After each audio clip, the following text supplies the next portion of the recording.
কিছু মানুষ আপনাকে ছেড়েও যাবে না, আবার তার সাথে থাকলে আপনাকে শান্তিও দেবে না। আপনি ছেড়ে যেতে চাইলে সে এমন কিছু করে ফেলবে, আপনি থেকে যেতে বাধ্য হবেন।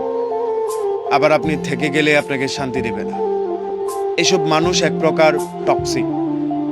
তার মূল উদ্দেশ্য হচ্ছে আপনাকে শান্তি না দেয়া। আপনারা সেপারেট হয়ে আলাদা গিয়ে ভালো থাকেন, এইটা সে চায় না। আবার তার সাথে থেকে আপনি স্বস্তির নিঃশ্বাস ফেলেন, সেটাও কেমন যেন ওর সহ্য হয় না।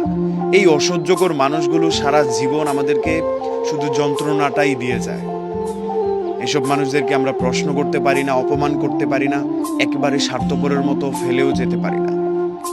তারা থেকে গিয়ে আমাদেরকে যন্ত্রণা দেয়, ছেড়ে যাওয়ার জন্য মানা করে, থেকে যাওয়ার জন্য আবার বায়নাও করে। এসব মানুষ সারা জীবন শুধু কষ্টই দিয়ে যায়। কেমন যেন একটা ভেতরে খোদাই করা যন্ত্রণা সারা জীবন রেখে দিতে চায়।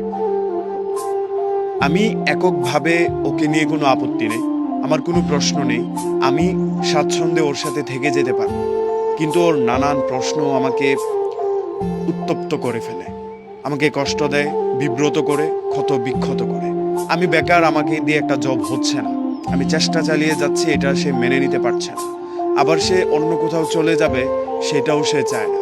কারণ আমার মতো এক মনোযোগী একটা ছেলে সে বোধহয় আর পাবে না, সেই জন্যই হয়তো আমাকে ছেড়ে যাচ্ছে না। আমার মতো এক মনোযোগী একটা মেয়ে তার কপালে আর জুটবে না, সেই জন্য আমাকে কদর করছে।